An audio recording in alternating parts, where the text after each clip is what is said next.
Do we know the story of Shiva and Parvati? Because it's so romantic. So, Parvati is his princess, and she's really compelled by Shiva and his austerity. And so, in order to sort of make herself prepared for this god, she stands on one foot in ice and the other to build tapas, heat, for just many, many years. And she builds this inner fire in her. And so she becomes, in her greatness. And then, Shiva disguises himself as a sort of like a beggar and spies on her and realizes that, she is wonderful and magnetic and all the things. And so they end up being able to get together. And then Shiva comes to this ceremonial wedding, and there's, all these celestial beings. And he comes dripping in blood, elephant's blood, fresh on his skin, dreadlocks, just crazy. And she's like, listen, I love everything that you are.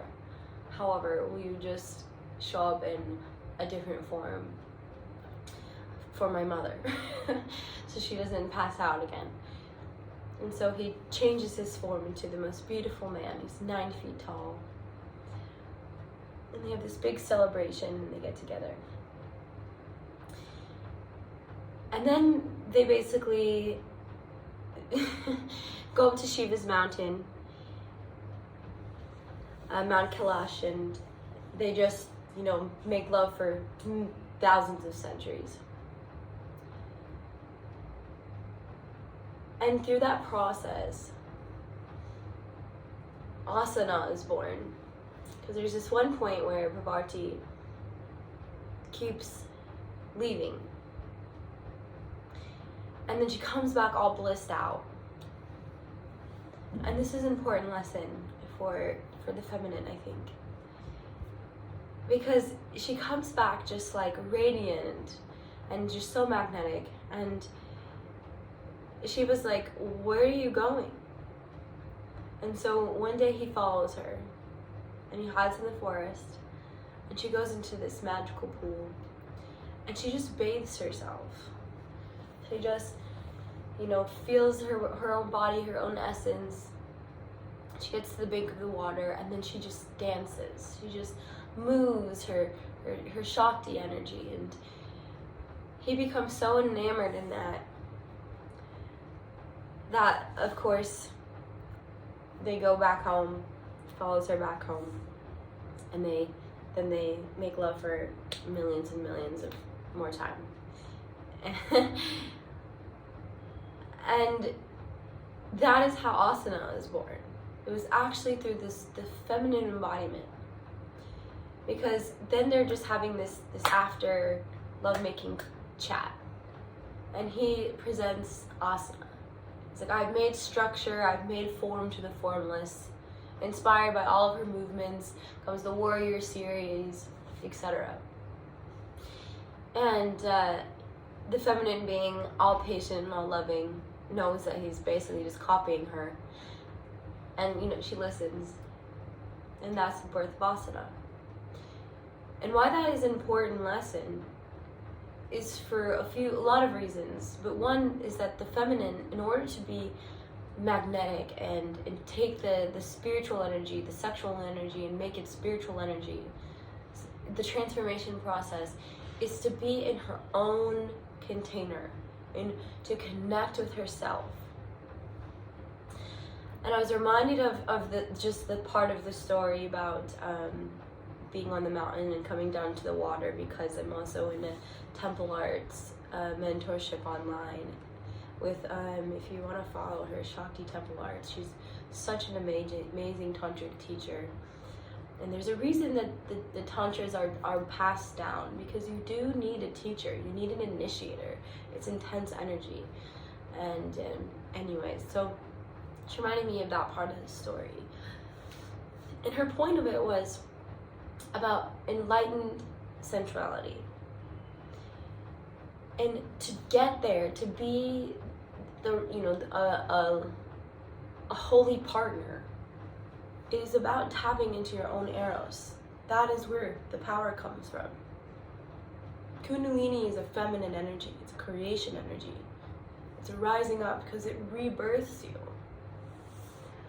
And so we have to honor that feminine essence in all of us. And in philosophy today, we were talking about things unrelated, and I couldn't help myself because he was talking about, you know, Kundalini, I mean, you know, it's the serpent energy. And when I first heard of like a serpent energy, besides my dad being a snake rancher, it was from the Bible, and it was demonizing the feminine, right? Because you have this Eve character, this Lilith character, and she's the one that tricks man and, you know, listens to the snake. Now Krishna, Christ, Christos, is the oil that the Kundalini, the sacred nectar that drips down from the mind and from the brain down to the sacrum when you're around 13 years old, down to 33 vertebrae. And so it can be harnessed to bring about just the God form in the human body. It is human technology. However, it's not, you know, respected, right? So Jesus knew these. He was a tantric. 100% I know that and believe this. So it is with great loss to the culture to be demonizing the Shakti, the feminine energy. Because we have the Dakini. The Dakini is this spirit energy, this spirit, and there's different, like if you follow more like the Buddhist tantras or the Tantra from Nepal, there's different versions of Dakini. Some places they have it as this like demon slayer, they're demons, right? And so to demonize the feminine, to demonize the transformation energy, because they eat bones and flesh and blood. But that is exactly the process, is to be not of this earthly realm here on earth. To be above the desires. And you see Shiva with these 5 snakes around him, the 5 senses. So if you let the sensing body control you, then your demons are let out, basically. And this path will lead you to destruction. The Kundalini takes the animal nature to the ethereal nature. So the Dakinis, there's the Dakinis and then there's the Yoginis. The Yoginis take the formless and bring it into form. The Dakinis take the form and take it into the formless. They're known as the sky dancers.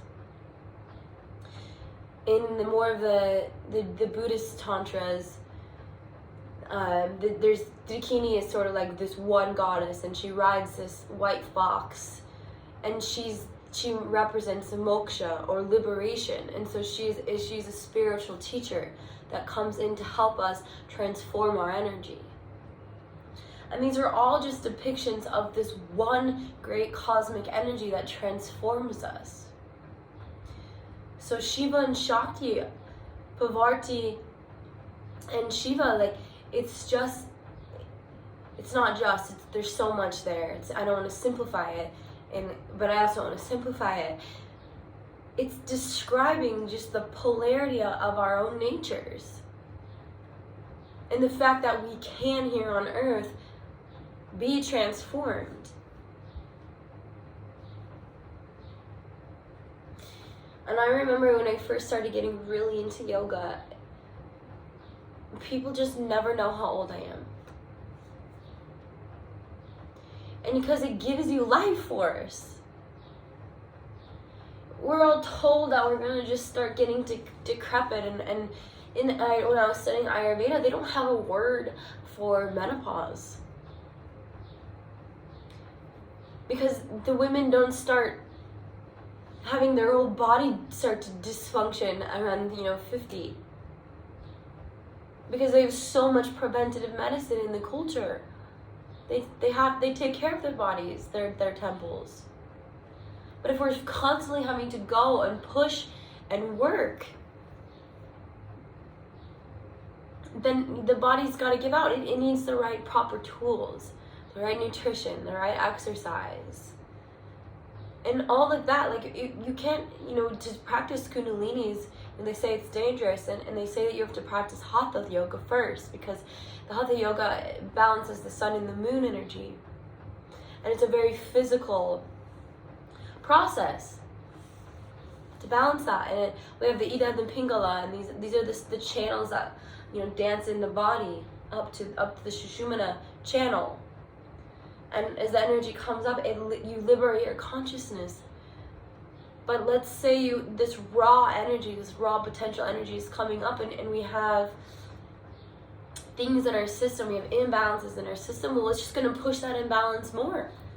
And so that's why we have, there's this reputation of making you go crazy.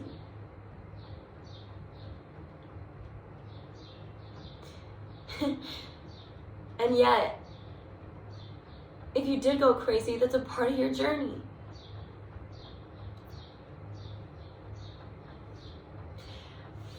To me, the craziest you could be is to let these teachings take over your ego. And I guess that's my big motivation, is for even coming on at all and feeling vulnerable and exposing myself in this way, because it's just such a disservice to see, people saying that they figured it out and they have this magic and they can initiate you immediately. Sign up and I'll awaken your Kundalini, without teaching the path. It takes a long time. It takes a discipline. It's so much. And it wasn't always, but we're, generationally, in some ways, suffering because, we're far from the spirit anatomy currently in the way that the world is.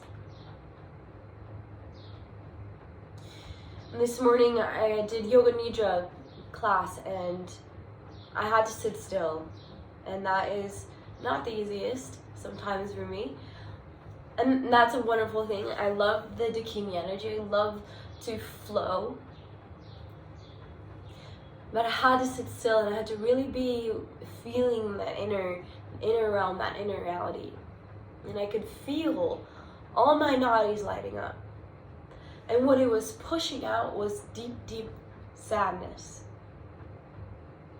So as that energy arises, it's pushing what is in our root up. It's pushing the unconscious up. So if we stay in our stories, or we stay in the five senses, we stay in pleasure seeking, and lethargy and depression and whatever it is that is of the earthly realm, it's coming up to be seen. In the higher it got, I heard this ringing in my ear. And we know that, sound and frequency, we can make it so that we can hear it in new ways. And it's not to say that the senses are our enemy, but the senses are transformed, and we get into the siddhis, or the spiritual gifts. And so when you're hearing a frequency that's really high pitched, instead of letting it make you go crazy, you listen, you deeply listen. And then that transforms, and we can see. And I felt my whole face vibrating. It was like a million bees on my face. And it was kind of freaky, because I've talked about it in last videos. I was in a group setting, and I've had these transformational experiences with teachers or just myself. And I was like, I don't want to lose myself right now. And I had to. And it was simple. I just let tears fall, and I felt this mask come off of my face. And the deep sadness was from the shame that I put around my heart and my head. And this process is about accepting the jewels, accepting the gifts, receiving the gifts. And I haven't always felt worthy of receiving gifts. Actually, pretty much until I started this program did I not feel worthy to receive. And yet I'm so grateful to be humble at the same time. But it's also about stepping into your royalty, because you know that this is a temple. For the Atma, my body is in my soul. And so how can I bring more of my soul down here? Because through that is austerity, yes, just to be calm, but also having a heart that is giving and ambivalent, and you receive joy just from wanting to give to others. But that universal law of giving and taking, I prefer giving and receiving. There's always balance. But I've blocked myself off from receiving. And what I'm used to is receiving things like lust. And so I'm in a lot of ways afraid of my own Dakini energy. To be in the flow all the time. I prefer to do it alone. And this YouTube channel has been a challenge, because I do feel vulnerable and exposed, and I know that there's Ojas pouring out of every one of my cells. But it is also my dharma to take that sexual energy and show that it is pure. And another thing that my Tantra teacher was saying is that when there's muck on the sexual energy, it's oppression, and that becomes obsession. And that's what I noticed, is that we're all in the world so obsessed with it. Yet sex is like eating. It's just something, it's so human. And I'm so grateful for my brahmacharya practice, because I'm so connected to my body. But it's also the mask that I wear. It's one of the things that's brought me the most amount of light, but it's also something that I wear. It's also my shadows. Because I'm so scared. I'm so afraid of really, really opening myself, because I've been hurt. Like most of us. I know I'm not unique in that. And I had to choose myself. I had to choose having no one and nothing enter my temple but me. And now I know what it feels like to have God in my body. God's always in our body, but to really feel it and to know it. And because of that, I can share it. And I don't want to share it with just anybody, but I certainly share it when I lay hands and have healing touch. And yesterday we had our practical exam, and I had to teach class, and I was doing hands-on adjustments for most of the postures, because I know that that's not given, the touch is not given very often. And so even that, my love language is touch. And so why would I hold that back? I know that I have so much love in my body. I know it comes through the chakras. I know it's in my hands. And I know that I'm divinely protected, so I know that I can't actually receive unless I allow any darkness to come into my being. And there's been a lot of times that I've spent exhausted, and I had to learn how to not be a sponge, especially doing massage therapy. And I was laying hands on and just doing an adjustment, and I was very in my technical brain, because it was in posture. It wasn't an energetic healing. It was just hands-on adjustment in Hatha yoga style. And this woman, this French woman, and she's so cool. And she said after, she's like, your touch is like, ooh la la. And I was like, that's the most French thing I've ever heard. And because there is still a sexuality there. There's an opening, there's a door opening to touch that is beautiful. And I think that's what I'm also afraid of in myself. And to me, I found Tantra because I needed answers, because I was moving my own body, and it was dance that took me here. It was feeling the richness in my own temple. And it was lighting me up, and I just felt like I was one with the whole universe. just simply dancing. And so now I just want to give that gift to everybody, and I don't think it's, my job, but it's certainly a desire and a love.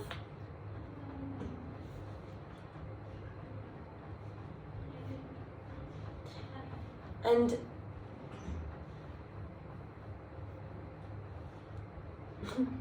I suppose that there's a risk there. In here, even in this container here, I've been working a lot through feeling. I've had a little bit of a history of accidentally being in triangles of love. That there's confession, and I realized something. I was like, I don't think I really believe in marriage, and that's because I've experienced a lot of married men approaching, and a lot of people that have partnership, and they're still open in that way to me, and I felt like I was purely in my innocence. And through that, I've also received a lot of energy from feminines, from sisters, that I had to learn how to be a better sister, because there's competitiveness there. When I truly feel very genuinely like I'm more on team girl power. I don't know how to explain this without coming off weird.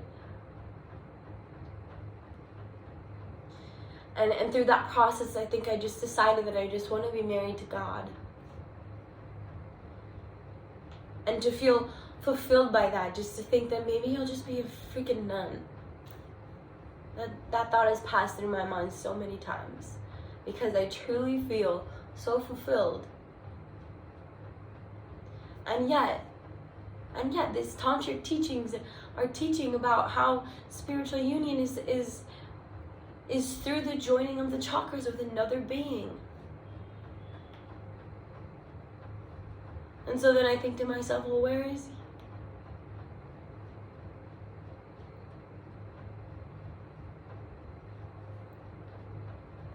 Because there's nothing I want more than to pursue God.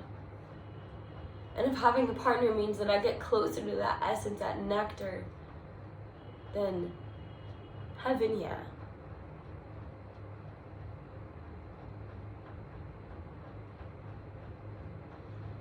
And if being in my Dakini energy means that I will take the form and make it formless, then heaven, yeah. If me just standing in my power and letting my face be shown and taking off the mask of shame that I burned through today off my face in Yoga Nidra, then all right. If I have to trigger women, because in the end, they find that we're sisters, then all right. Then I will expose myself and I will be vulnerable. And I will be pure and I will be childlike and I will be sexual. The sexual energy is so powerful. That's why it's spiritual energy. That is what Kundalini is. It is a purification of our animal sexual energy. And it rises up the Sushumna. And you are united. Shiva and Shakti unite. And the nectar drips. But eventually that nectar stops dripping, and that nectar is just always there, and we're in a constant state of bliss. Just like Jesus. Just like Krishna. And most of these teachings, the lineages are masculine. The man is the guru, and the feminine is the goddess. So how can I teach my sisters? We don't have examples. We're taught to compete.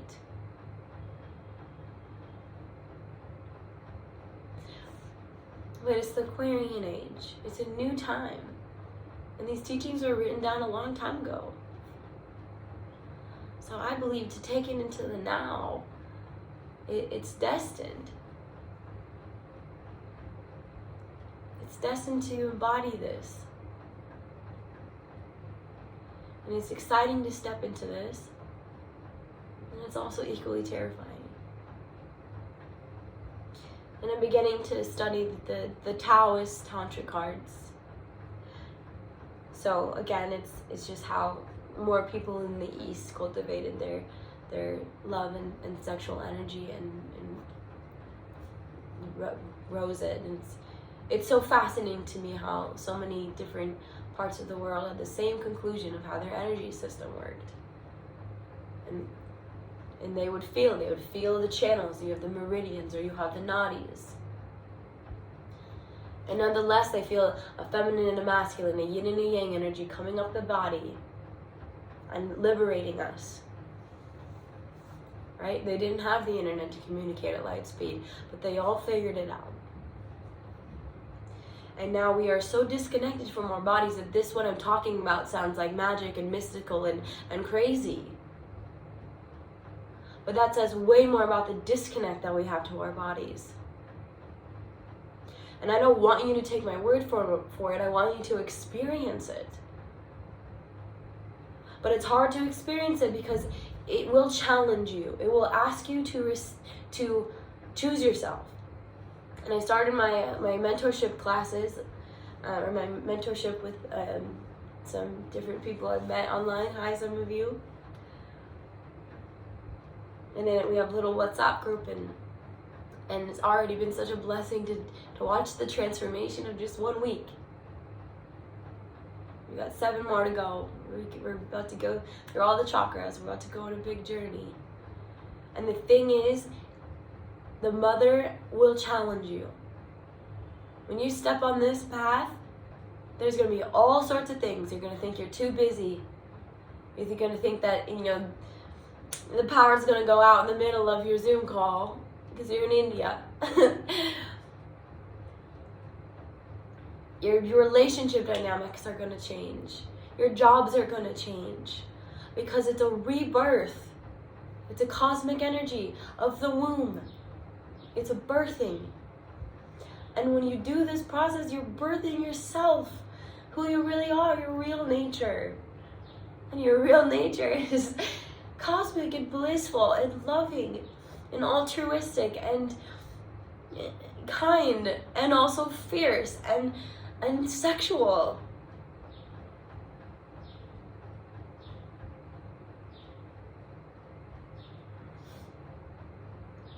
Isn't that awesome? To be challenged, to have the honor to grow. And people fall off this path because it's hard. Or people stay in their ego. You can unlock your powers. You can become aware that this is an illusion, the Maya. You can become aware that this is all a game. Everything that we're seeing is something and nothing. And you can think that you figured it out. And then stop there. And then charge people big money to awaken their Kundalini. But it's not you. It's not me. It's just a dance. I can't remember if it's Alan Watts or Ram Dass or Terence McKenna or one of those guys, but they're talking about the nature of reality and how it is a weave. And it's doing this great cosmic field that we're all in. There's always a polarity. There's always a positive and a negative. There's always tantric energy moving everything. Tantra means to weave. It also means instrument. So you are an instrument weaving reality through you. And all of your divine ideas and your not so divine ideas. And not everyone needs to be in their Dakini energy and talking to nothing on YouTube. Right now, this is my path. It's also super important for people to be behind a computer coding. And it's super important to be Raj downstairs, that is the kindest person I've ever met. And he's the one that makes food for everybody, 3 meals a day. And he sleeps downstairs. And he's so enlightened. I don't even know how he does it. He's always kind. And he's learning English just by being in this space and hearing it. And truly a karma yogi. So we all have our dharma. We all have our purposes.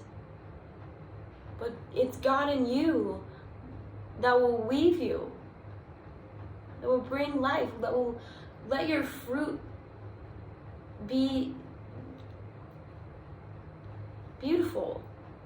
And so people can pick the fruit off of your tree. And they have that same teaching in the Bible. And it's crazy once you learn these tantras and you go back and read the Bible. It's all there, it's all codes. And so if the feminine wasn't demonized, with that serpent energy, I do wonder how the state of the world would be.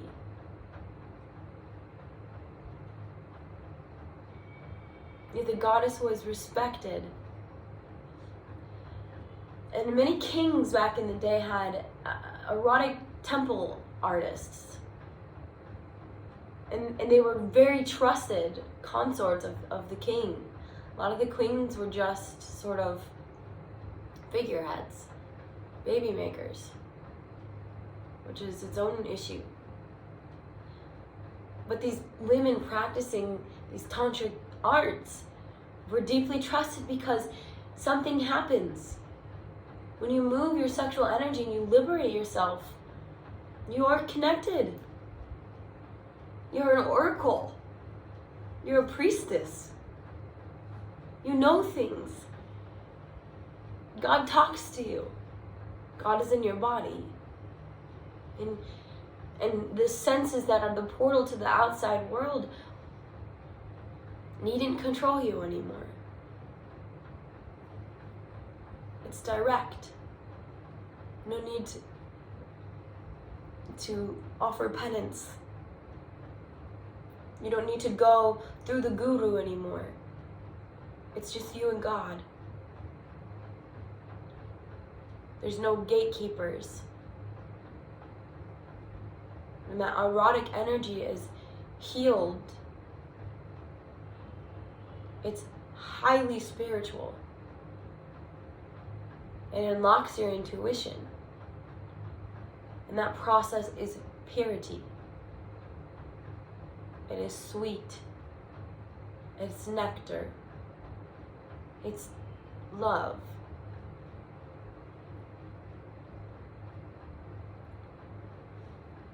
So that's today's teachings. And I'm going to provide some practices on moving more through the formless. And it's really important that we practice these Kundalini disciplines and do it right. We need to have our foundation set. And then we can move into the formless. And I do believe that these teachings were designed by men for men in many ways. And so naturally the feminine essence is just already tapped into intuition. We are the upper chakras. And so our healing journey to become more into our sisterhood, to more into our bodies, is the formless practices. It is just shaking. It is convulsing. It is undulating. It is moving your hips and taking that energy up to your heart. So if anyone has any interest in doing a pod, I would much rather have that be in a sacred space and have more one-on-one than show myself on YouTube undulating. Let me know. I think that might be the next one. And I would also love to have a divine masculine container and give you guys the secrets, how to treat women or feminines.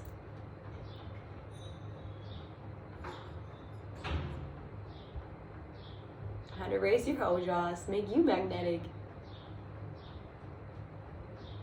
So beauties and handsome people, divine angels, divine dragons, thank you guys for listening. Sanam.